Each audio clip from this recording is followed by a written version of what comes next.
기도하면서 예배하면서 하나님과의 사귐을 통하여 여러분 안에 생명과 기쁨이 충만하기를 축복합니다. 하나님과 잘 사귀는 방법은요, 하나님을 좀 알면 돼요. 하나님을 모르면 잘 못 사귀어요. 우리가 일상에서도 그렇잖아요. 내가 사귀는 사람이 비빔밥을 좋아하는지 볶음밥을 좋아하는지, 짜장면을 좋아하는지 짬뽕을 좋아하는지, 고기에다가 쌈을 싸먹으면 쌈에다가 된장부터 올리고 고기를 올리는지 아니면 고기 올리고 된장을 올리는지, 뭐 별거를 좀 더 알면은 훨씬 더 잘 사귈 수가 있거든요. 하나님과 사귀는 것도 마찬가지입니다.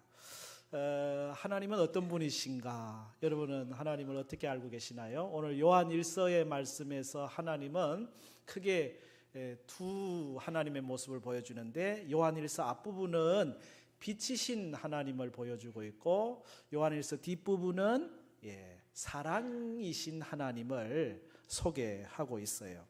일반적으로 우리가 사랑의 하나님, God is love, 많이 말을 하죠. 빛이신 하나님도 똑같이 우리가 강조해야 될, 하나님은 빛이다, God is light 라고 하는 거 중요합니다. 그래서 이 요한 1서를 읽다 보면요, 이 정의가 선명해요. 하나님은 빛이다, 하나님은 사랑이다, 이렇게 정의를 내리고 있는데, 오늘 읽었던 5절 말씀에 그 정의가 있죠. 우리가 그에게서 듣고 너에게 전하는 소식이 이것인데 뭐라고 되어 있어요? 하나님은 빛이시다. 하나님한테 빛이시니까 어둠이 있을까요, 없을까요? 없는데 얼마도 없다고요? 조금도 없다는 거예요.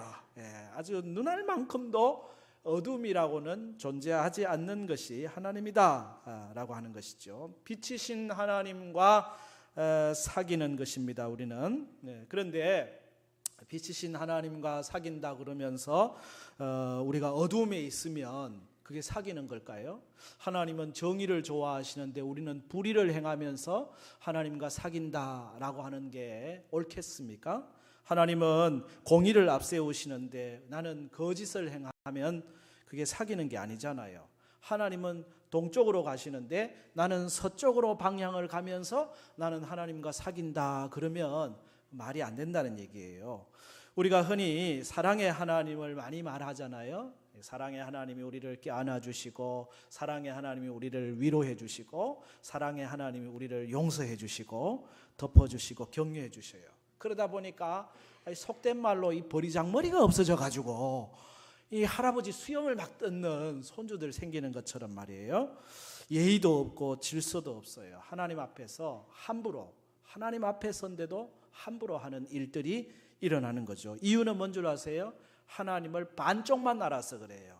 하나님은 사랑의 하나님이시지만은 동시에 하나님은 빛이신 하나님. 뭘 얘기하는 겁니까? 하나님은 정의와 공의의 하나님이라는 거예요. 다른 말로 하면 거룩하신 하나님이라고 하는 것입니다. 옳은 것은 옳다 하시고 틀린 것은 틀리다 하십니다. 의에 대하여는 칭찬하시고 죄에 대하여는 심판하신다는 거예요. 오냐 오냐 좋다 좋다 하고 넘어가시는 그런 하나님이 아니에요. 빛이신 하나님, 그 하나님에게는 어둠이 없다고 하는 것이죠. 하나님은 빛이시에요. 그래서 우리를 이 빛 가운데로 불러내시는 거예요. 우리가 어두움 가운데 있으면 빛이신 하나님이 어두움하고 사귈 수가 없잖아요. 그래서 우리를 빛 가운데로 불러내셨습니다. 베드로 전서 2장에서 너희는 택하신 족속이다, 왕같은 제사장이다, 그리고 거룩한 나라다, 그의 소유된 백성이다 라고 말씀하시면서 어떻게 그게 가능했느냐? 이는 너희를 어두운 데서 불러내어 그의 귀한 빛으로 들어가게 하신, 이게 하나님이 우리에게 주신 은혜거든요. 어두운 데서 우리를 불러내어 가지고 귀한 빛으로 들어가게 하신 하나님의 아름다운 덕을 선포하게 하려 하심이라고 하는 사실입니다. 데살로니가전서 5장 5절에도 너희는 다 빛의 아들이요 낮의 아들이라 우리가 밤이나 어두움에 속하였다가 아니고 속하지 아니하나니. 할렐루야. 에베소서 5장 8절에 너희가 전에는 뭐였어요? 어둠이었어요. 이제는 뭐예요? 주 안에서 빛이라. 예, 전에는 우리가 어둠 가운데 있었는데 하나님이 우리를 사귀고 싶으셨거든요.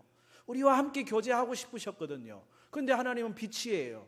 빛이 어두움 가운데 있는 이를 어떻게 사깁니까? 방법은 어둠에서 불러내는 거예요. 이전에는 어둠이더니 이제는 빛이라. 빛의 자녀들처럼 행하라. 빛의 열매는 모든 착함, 의로움, 진실함에 있다.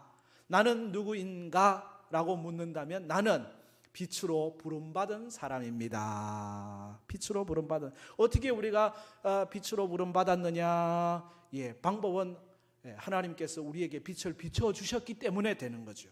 어둠에 있는 우리에게 어떻게 빛 가운데로 가느냐? 예, 방법은 우리한테 빛을 환하게 비추니까 우리 안에 있는 어둠이 사라지고 우리가 빛 가운데 있게 되고, 그래서 빛이신 하나님이 우리와 교제하게 되는 거예요. 그 빛이 누구냐? 참 빛이 바로 예수 그리스도시거든.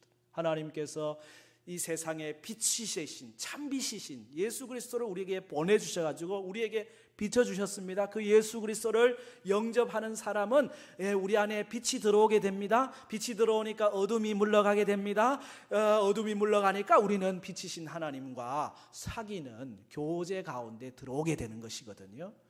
요한복음 1장 9절에 참 빛이 세상에 왔다. 각 사람에게 비치는 빛이었다. 바로 예수 그리스도를 말씀하는 거거든요. 요한복음 9장에도 이렇게 말씀합니다. 내가 세상에 있는 동안에는 세상의 빛이라. 예수님 자신을 빛으로 소개해요. 우리가 빛이신 예수님을 모셔드리면, 빛이신 예수님 안에 거하면 우리는 어둠이 아니라 빛 가운데 거하게 되고 그 빛이신 하나님과의 사귐이 시작이 되는 것이거든요. 예수 그리스도 참 빛이 우리 가운데 오심으로 우리를 밝혀주셨고 환하게 해주시고 생명 주시고 어두움 물러가게 하시고 그 빛이 우리로 하여금 자라게 하시고 성장하게 하시고 복되게 하시고, 그죠? 빛 없이 우리가 살 길이 없어요. 그런데 하나님이 이 빛이라고 하는 사실, 하나님과 사귄다고 하면서 이 빛이신 하나님을 모르는 경우들이 있어요. 오늘 우리가 읽은 요한 1서 이 초대교회 안에도 그런 사람들이 있었습니다. 흔히 영지주의자라고 하는 이단인데요, 이 사람들이 이런저런 말을 교회 안에서 했어요.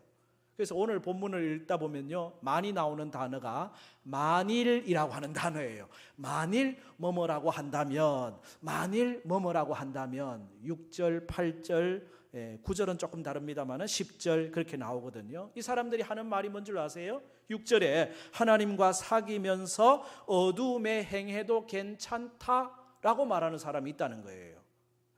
만일 그런 말을 한다면, 그죠? 8절에 더 이상 우리에게는 죄가 없다, 이런 말을 하는 사람들도 있다는 거예요. 10절에는 우리가 범죄하지 아니했다라고 말하는 사람들이 있다는 거예요.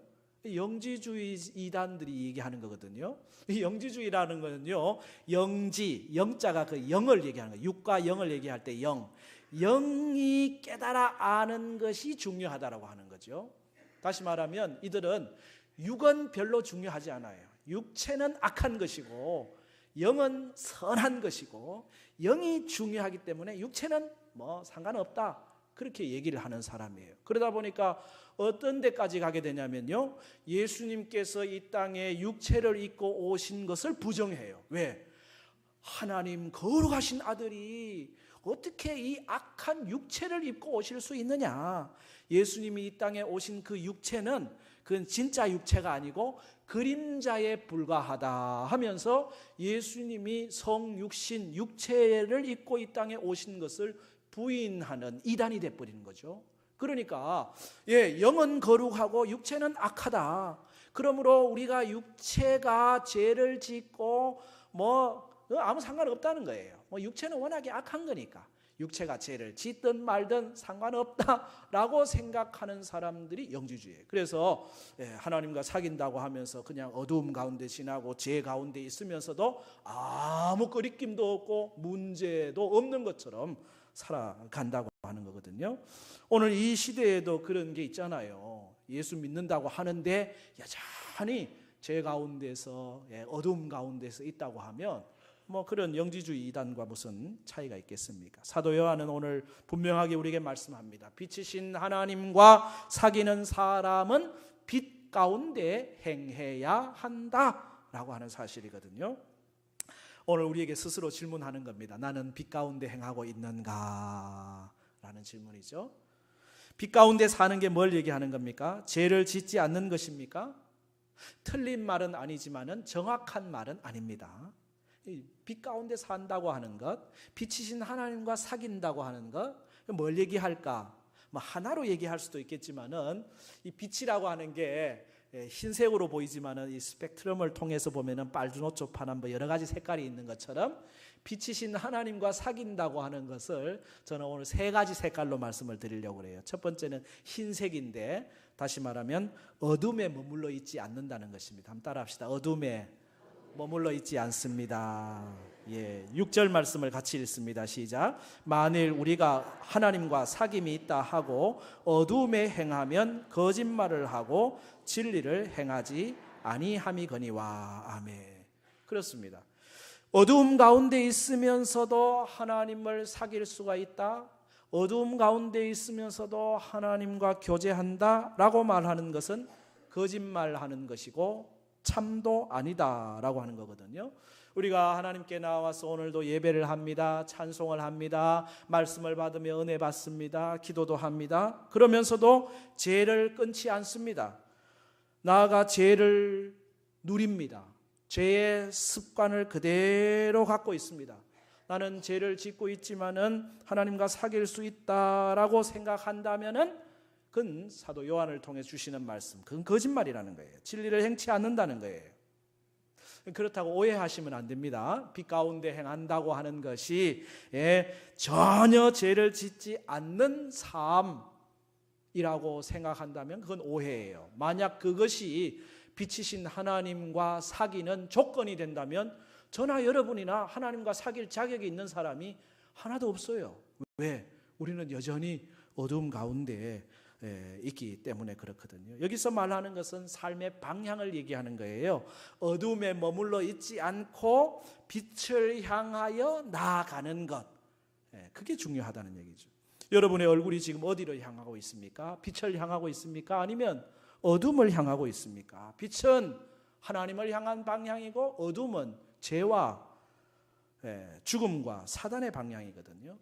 만일 여러분이 누군가와 교제를 하는데 커피숍에 앉았어요. 서로 이야기 나누면서 얼굴을 안 쳐다보고 이렇게 앉아가지고 이야기를 나눈다고 생각해 보세요. 그러면 제대로 사귐이 되겠어요? 교제가 되겠어요? 오늘 여러분이 예배의 자리에 나왔습니다. 하나님 빛이신 하나님과 사귐을 갖습니다. 그런데 우리의 몸은 와 있는데 생각은 딴 데가 있어요. 마음은 딴 데가 있어요. 마치 뭐와 같으냐면요, 서로 커피숍에 앉아가지고 사귀는데 이렇게 앉아 있는 거나 같은 거예요. 아니 이 정도는 괜찮지. 아예 등지고 앉아 있는, 등지고 이래. 완전히 여러분이 예배 자리에 잘 나왔잖아요. 하나님과 사귀려면 하나님을 향하여 마음을 열고, 하나님을 향하여 입을 열고, 하나님을 향하여 생각을 열고 예배를 드려야 되는데, 예배 끝나고 집에 가서 오늘 점심은 아이고 오늘 교회에서 먹나, 집에 가서 먹나, 또 누구를 오후에 만나야 되는데 이런 생각처럼 잡다한 생각하고 있으면 사귐이 안 되는 거잖아요. 우리의 얼굴 향한 어디에 방향을 두느냐가 중요한 거거든요. 아마 여러분이 그런 사람하고 커피를 마신다면, 야, 나 좀 봐, 얼굴을 봐. 눈과 눈이 마주치고 얼굴빛을, 마음빛을 서로 나눠야 교제가 되는 거잖아요. 제가 결혼 주례하면 꼭 하는 게 있어요. 성원 선언을 하고 난 다음에 신랑 신부 딱 마주보게 해가지고 눈빛 교환을 시킵니다. 지금 현재 결혼하는 이 남편과 아내가 된 요 순간의 눈빛을 잃어버리지 않도록 늘 그 사랑의 마음을 나눌 수 있도록 한다는 거예요. 빛이신 하나님과의 사귐이라고 하는 것은 우리의 삶의 방향이 어둠이 아니라 빛이 되는 것을 말하는 겁니다. 비록 우리 안에 여전히 어둠이 있어요. 허물도 있고 불의도 있고 거짓도 있고 용서하지 못하는 것도 있고 미움도 있고 원망도 있고 불평도 남아있을지라도 어둠은 있지만은 그 어둠을 향해 우리의 방향을 두는 게 아니고 빛을 향하여 방향을 두고 한 걸음이라도 빛으로, 한 걸음이라도 빛으로, 그것이 빛이신 하나님과의 사귐이라는 거예요. 어둠에 우리의 자리를 틀고 앉아 있는 것이 아닙니다. 예수 믿는다고 하면서 여전히 그냥 거짓을 일상처럼 하고 죄책감도 없이 사기를 치고 죄책감도 없이 두렵고 떨림도 없이 우리가 거짓을 행하고 있다면 하나님과 사귄다고 하겠습니까? 사랑하는 성도 여러분, 어둠에서 떠나시기를 바랍니다. 거짓과 불의에서 떠나십시오. 욕망과 욕심에서 떠나십시오. 남을 미워하고 비난하는 일을 멈추십시오. 습관적으로 그냥 거기에 머물러 있으면 안 돼요. 몸부림쳐야 돼요. 어둠은 가라, 나는 빛으로 향할란다. 어둠에 머물러 있으면서 빛과 사귄다고 하는 것은 말이 안 된다는 거예요. 전혀 죄를 짓지 않는 것을 이야기하는 게 아닙니다. 여전히 우리는 연약한 존재예요. 그럼에도 불구하고 우리의 삶의 방향은 언제나 빛을 향하는, 어둠에 머물러 있지 않는 것, 그것이 빛이신 하나님과 온전히 사귀는 삶이라고 하는 사실입니다. 빛이신 하나님과 사귄다고 하는 두 번째 색깔은 빨강색입니다. 죄를 깨닫고 고백하는 삶이라고 할 수가 있죠. 여러분, 빛 가운데 사는 것을 죄를 안 짓는 것이 아니라는 얘기예요. 만약 그렇다면 7절의 말씀이 모순이 되거든요. 우리가 빛 가운데서 살면 하나님의 아들 예수의 피가 우리를 모든 죄에서 깨끗하게 해주신다라고 말씀하고 있는데, 빛 가운데 살면은 예수의 피가 깨끗하게 할 죄가 없잖아요. 죄를 전혀 짓지 않는 거라고 하면 그런 거 아니겠어요? 그런 점에서 빛이신 하나님과의 사귐이라고 하는 것은 비록 내가 허물이 있어요, 죄가 있어요, 연약함이 있어요. 그것을 오히려 깨닫고 드러내는 것이, 그래서 예수의 보혈로 깨끗하게 정결함을 받는 것이 빛이신 하나님과의 사귐이라는 거예요. 초대교회 영지주의 이단들은 죄가 없다라고 말을 하거든요. 마치 오늘날 구원파하고 비슷하죠. 구원파 사람들이 예수를 내가 주로 고백하면 이미 너는 죄 사함을 받았기 때문에 더 이상 또 한 번의 회개와 죄 사함이 필요치 않다. 한 번 구원받았으면 됐지. 그거 또 죄를 고백하고 회개하고 두렵고 떨 필요가 없다는 거예요. 내가 예수 믿으면서도 죄를 짓고 하나님 앞에 바로 못 사는데 내가 진짜 구원받은 게 맞나 하고 헷갈리던 사람들이 이 얘기를 들으니까 너무 좋은 복음이거든요. 그래, 거기 빠져가지고 유병헌이 쫓아가고 거기 빠져가지고 박옥수 쫓아가고 그 이단에 빠져버리는 겁니다. 구원파 이단들이 죄의식이 없어요. 잘못해도 아무 상관없어요. 왜? 이미 우리는 구원받았는데 뭐 세상에서 죄 좀 지어도 아무 상관없어. 구원받는 거하고는 문제가 안 돼. 그러니까 죄의식도 없어, 죄책감도 없어. 그냥 막 사는 거예요. 그건 복음이 아니죠. 진짜 복음은 뭐예요? 하나님 앞에 나아가면 나아갈수록 뭐가 깨달아져요? 죄가 깨달아지는 거죠. 빛 앞으로 나아가면 나아갈수록 우리의 허물이 드러나는 거죠. 어두운 가운데 있어 보세요. 캄캄한 데 있어 보세요. 내 옷이 지금 깨끗한 옷인지 더러운 옷인지, 내 얼굴이 지금 뭐가 묻었는지 안 묻었는지 구분이 안 돼. 그런데 빛으로 나아가면은, 빛이신 하나님께로 나아가면은 나의 죄도 보이고 허물도 보이고 연약함도 보이고, 그때 우리는 뭘 해요? 고백하는 거죠. 하나님, 나 이런 허물이 있어요. 나 이런 잘못이 있어요. 내 안에 아직도 이런 어두움이 있어요. 하나님 앞에 털어놓는 거예요. 예수 그리스도의 보혈로 깨끗이 정결함을 받는 것, 그것이 빛의 삶이라는 것입니다. 오늘 말씀 9절을 먼저 9절을 읽읍시다. 9절 시작. 만일 우리가 우리 죄를 자백하면 그는 미쁘시고 의로우사 우리 죄를 사하시며 우리를 모든 불의에서 깨끗게 하실 것이요. 아멘. 예수님께서 우리를 구원하신 사실에는 변함이 없지만 우리 안에는 여전히 허물이 있다는 사실입니다. 여러분, 자식이 도둑질을 한다고 칩시다. 그러면 그 자식은 내 자식이 아닙니까? 여전히 내 자식 맞아요. 그러나 그 도둑질하는 그 일을 행하는 자식이 아버지와 어머니와 온전한 관계, 바른 관계를 맺고 있다고 말할 수는 없어요. 부부 사이도 마찬가지입니다. 서로 싸우고 잘못을 했을지라도 여전히 부부입니다. 그러나 그 부부가 정말 행복한 사귐이 있는, 기쁨이 있는, 즐거움이 있는 온전한 관계에 있다고 말할 수는 없어요. 여보 미안해, 내가 잘못했어, 내가 또 욱했네, 내가 왜 이러는지 몰라, 미안해, 용서를 구하고, 그러면 또 그 사이에 다 모든 막힌 것들이 허물어지면서 그 사귐은 더 깊어지는 것이고 그 사귐은 더 온전해지는 것이거든요. 우리가 하나님과의 사귐도 마찬가지입니다. 우리가 죄가 없는 게 아니에요. 죄 있어요. 빛이신 하나님께로 나아가면 나아갈수록 우리 안에 죄가 드러나요. 죄는 하나님과 우리 사이의 사귐을 방해하거든요. 사단은 이 죄를 이용해가지고 우리를 사귀지 못하게 자꾸 막거든요. 그런데 우리가 우리의 죄를 고백하면은 신실하시고 미쁘신 하나님께서 우리의 모든 죄를 사하시고 자유하게 하신다고 하는 사실입니다. 다윗이 나단 선지자 앞에 섰습니다. 나단 선지자가 밧세바를 범한 다윗을 향해서 비유로 말을 하다가 당신이 바로 그입니다. 이게 뭐예요? 이게 빛이 비치는 거예요. 말씀의 빛이 다윗에게 확 들어왔어요. 뭐가 보입니까? 자기 허물이 보이는 거예요. 자기 죄가 보이는 거예요. 많은 사람들은 그때 덮었습니다. 나 허물 없어요 하고. 그런데 다윗은 아니에요. 자기 허물을 그대로 드러내는 거예요. 그래요, 맞아요, 내가 이런 나쁜 놈입니다. 내가 이런 죽을 죄를 지었습니다. 하나님 앞에 엎드리는 겁니다. 눈물 흘리는 겁니다. 통회하는 겁니다. 자복하는 겁니다.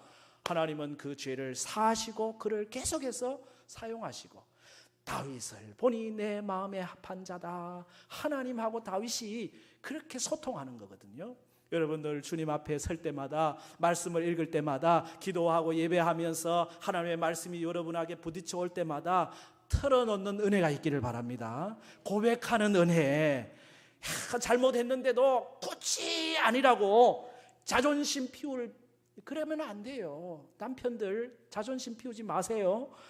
잘못했으면 그냥 잘못했다 그러세요. 그래야 빨리 관계가 회복이 되는 거예요. 하나님 앞에서 자기 죄가 드러나는데도 아주 견고하게 진을 치고 있을 게 아니라 자백하는 것입니다. 드러내는 것입니다. 회개하는 것입니다. 자복하는 것입니다. 하나님은 그걸 기뻐하시는 거예요. 시편 51편에 다윗이 고백하잖아요. 하나님께서 구하시는 제사는 상한 심령이라. 하나님이여 상하고 통회하는 마음을 주께서 멸시하지 아니하시리이다. 오히려 상한 마음으로, 통회하는 마음으로, 자복하는 마음으로 저무여지옵소서 손들고 옵니다. 주 나를 외면하시면 나 어디 가리까. 주님 앞에 손들고 나오는 것을 주님 기뻐하시는 거예요. 하나님과 사귄다고 하니까, 빛이신 하나님과 사귄다고 하니까 허물이 없고 죄를 안 짓는 게 아니고요, 그 하나님 앞에서 우리의 허물과 죄를 발견하고, 주여 나 이런 허물과 죄가 있는 사람입니다, 주님 용서하시옵소서 털어놓는 사람, 자백하는 사람, 상하고 통회하는 심령으로 나오는 사람, 그 사람이 진짜 하나님과 사귀는 사람이에요. 하나님과 사귄다는 것은 바로 그걸 얘기하는 것이거든요. 우리가 빛 앞에서 허물과 죄를 깨닫고 숨길 것이 아니라 털어놓는 것처럼 털어놓기를 잘하는 은혜가 있기를 바랍니다. 하나님과 사귀어요. 세 번째, 빛이신 하나님과 사귀는 색깔을 저는 초록빛에다가 비유하고 싶어요. 빛을 전하는 삶.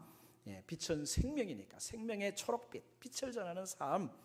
빛은 드러나게 되어 있습니다. 숨길 수가 없습니다. 감출 수가 없습니다. 빛이신 하나님과 사귀게 되면은 그 빛이 드러날 수밖에 없다는 거예요. 7절에 있는 것처럼 그가 빛 가운데 계신 것 같이 우리도 빛 가운데 행하면, 그럴 때 우리가 하나님과의 사귐이 있다.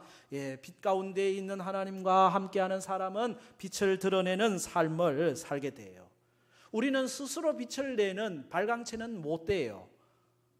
빛을 받아서 그 빛을 반사하는 반사체죠. 마치 태양과 달의 관계라고 할까요? 태양은 스스로 빛을 내는 발광체지만은 달은 스스로 빛을 못 내요. 빛을 반사해서 낼 뿐이에요. 그런데 달빛도 종류가 많죠. 온전하게 100% 빛을 완전히 반사하는 그 달, 우리는 보름달이라고 그럽니다. 오늘 그리스도인들 중에도 보름달 같은 그리스도인이 있어요. 참 하나님께 빛을 받아가지고 100% 자기의 삶을 통해서 하나님의 빛을 드러내는 삶이에요. 근데 보름달하고 정반대 달이 있죠. 금음달, 캄캄해. 저 사람 예수 믿는 게 맞나? 교회 다니는 사람 맞나? 전혀 보이질 않아요. 어둠이 있어가지고 빛을 제대로 반사하지 못하는 거죠. 그런가 하면은 초승달도 있죠. 반달도 있어요. 반달도 두 가지 종류예요. 상현달 반달이 있는가 하면은 하현달 반달. 상현달 반달은 보름달로 가는 반달인데 하현달 반달은 보름달에서 금음달로 가는 반달이요. 여러분은 어떤 달입니까? 보름달 신앙 되기를 바랍니다. 계속해서 빛을 환하게 비춰주는 것이. 예수님은 우리에게 이 빛을 비추라고 말씀하셔요. 산상보훈에서 마태복음 5장이죠. 너희는 세상의 빛이라. 산 위에 있는 동네가 숨겨지지 못할 것이다. 사람이 등불을 켜서 말 아래에 두지 아니하고 등경 위에 두나니 이러므로 집안 모든 사람에게 비치느니라. 이같이 너희 빛이 사람 앞에 비치게 하여 그들로 너희 착한 행실을 보고 하늘에 계신 너희 아버지께 영광을 돌리게 하라. 우리는 빛이신 예수님을 드러내는, 빛이신 예수님을 증거하는, 빛이신 예수님을 선포하는, 그것이 빛이신 하나님과 사귀는 사람의 특징이라고 하는 사실입니다. 빛 속에 생명이 있고 빛 속에 구원이 있습니다. 빛이신 하나님을 드러내는 우리는 누구냐? 우리는 빛의 사자입니다. 어둠의 사자가 아니고 빛의 사자. 빛의 사자들이여 어서 가서 어둠을 물리치고 주의 진리 모르는 백성에게 복음의 빛 비춰라. 다 같이 빛의 사자들이여 복음의 빛 비춰라. 죄로 든 밤 밝게 비춰라. 빛의 사자들이여. 할렐루야. 옆에 있는 분들 인사합시다. 당신은 어둠의 사자가 아니라 빛의 사자입니다. 빛의 사자로 여러분이 가는 곳마다 환하게 빛이 비춰지기를 축복합니다. 아프리카에서 평생을 선교 사역을 하시고 거기에서 순교하신 선교사님이 계신데 그 선교사님의 무덤을 그 복음을 받아들인 이 아프리카 사람들이 이렇게 만들고 거기에다 비석을 세웠는데 그 비석 내용을 이렇게 세웠어요. 당신이 올 때는 어두웠으나 당신이 떠나간 지금 우리는 빛 가운데 있습니다. 당신이 올 때는 우리가 어둠 가운데 있었지만 당신이 떠나간 지금 우리는 빛 가운데 있습니다. 여러분이 누군가에게 갔을 때 그 사람에게 빛이 비춰지고 여러분이 누군가에 갔을 때 환한 빛이 전달되고 예수 그리스도가 그곳에 임하게 되면은 참빛, 세상의 빛, 예수 그리스도가 전달되면 그 어둠의 자리는 빛의 자리가 되는 것이고 우리 가정도 빛으로 바뀌는 것이고 내가 맨날 가는 그 슈퍼마켓도 빛으로 바뀌는 것이고 내가 가끔 가는 약국도 빛으로 바뀌는 것이고 여러분이 만나는 사람에게 빛을 전하는 은혜가 있기를 축복합니다. 그것이 바로 빛 대신 하나님과 사귀는 증거예요. 빛 대신 하나님과 사귀는 사람은 어느 곳에서나 빛을 드러내고 전하는 것입니다. 올 한 해 여러분이 그 한 사람에게라도 꼭 빛을 전해가지고 그 한 사람이 꼭 구원받게 되는 빛 가운데로 임하게 되는 은혜가 있기를 축복합니다. 옛날에 미국에 링글린 브로더스라고 하는 서커스단이 있습니다. 이 링글린이라고 하는 브로더스는 7 형제가 서커스를 하는 실제로 존재했던 이 서커스단인데 1900년대 초반에 활동했던 서커스단이 이 서커스단이 뉴욕에서 공연을 할 때 이야기가 전해 내려옵니다. 이 공연이 막 진행 중인데 갑자기 정전이 돼버렸어요. 길지는 않았지만 한 1분간 정전이 되니까 서커스 중간에 정전이 되니까 다 숨지기게 되는 거죠. 더군다나 그때 뭘 했냐면요, 호랑이들을 조련사가 데리고 나와가지고 그렇게 이 조련한 것을 보여주는 그런 순간이었거든요. 물론 이렇게 철조망이 쳐져 있어가지고 이 호랑이가 군중 속으로는 들어올 염려는 없었어요. 그러나 조련사가 그 호랑이하고 같이 있었기 때문에 정전이 딱 되는 순간 회중들은 막 심장이 뛰는 거죠. 조련사가 괜찮을까? 이 깜깜해져가지고 호랑이가 혹시 조련사를 물면 어떡하나 막 그런 염려들을 하는 거잖아요. 기죽은 듯이 아주 찬물을 끼얹은 듯이 조용한 가운데 조련사의 채찍 소리가 들리고 조련사가 소리치는 소리가 막 들려요. 그리고 잠시 후에 불이 다시 켜졌습니다. 여전히 그 호랑이들을 조련하고 있는 조련사의 모습을 보면서 앉아있던 모든 군중들이 박수를 치고 막 환호를 하죠. 모든 서커스 공연이 끝났습니다. 기자들이 궁금했습니다. 그 조련사에게 찾아갔습니다. 정전이 돼가지고 호랑이들이 무섭지 않았습니까? 라고 물었더니 이렇게 대답합니다. 어둠 속에서도 호랑이들은 나를 잘 봅니다. 내가 호랑이를 못 보고 있다는 것을 눈치채지 못하게 해야 됩니다. 마치 어둠 속에서도 밝은 빛 속에 있는 것처럼 그렇게 행동해야 내가 호랑이들을 계속 지배하고 조련하고 이끌어갈 수 있습니다. 라고 이야기를 하는 겁니다. 조련사가 어둠 속에서도 호랑이들을 여전히 제압하고 살아남을 수 있었던 것처럼 어둠 속에서도 빛의 사람으로 행동할 때 가능했다는 거거든요. 우리가 이 세상 어둠 세상입니다. 어둠 세상 가운데서 우리가 매몰되지 아니하고 함몰되지 아니하고 원수마귀를 이기고 승리할 수 있는 삶은 빛이신 하나님과 늘 교제하면서 빛 가운데 행하게 될 때에 승리하게 되는 여호와 니시가 있을 줄로 믿습니다. 빛이신 하나님과 여러분이 깊은 사귐 가운데 있기를 바랍니다. 그러려면 어둠을 뒤로하고 빛이신 하나님께로 방향을 잡고 계속 나아갈 수 있기를 바랍니다. 그 빛이 내 안에 들어와 어둠을 깨닫게 될 때는요, 그냥 틀어놓는 거예요. 다윗처럼 다 회개하고 고백하고 틀어놓고, 그래서 다시 한번 또 자유와 생명을 누리고, 그리고 내게 주신 그 빛 예수 그리스도를 날마다 또 증거하며 드러내며 살아갈 수 있기를 바랍니다. 2018년 빛이신 하나님과의 사귐을 통하여 그 빛이 여러분의 심령을 비추고 가정을 비추고 우리의 삶을 비춰가지고 그 빛으로 생명을 누리고 그 빛으로 밝음을 경험하고 늘 하나님께 영광 올려드리는 은혜가 있기를 축복합니다.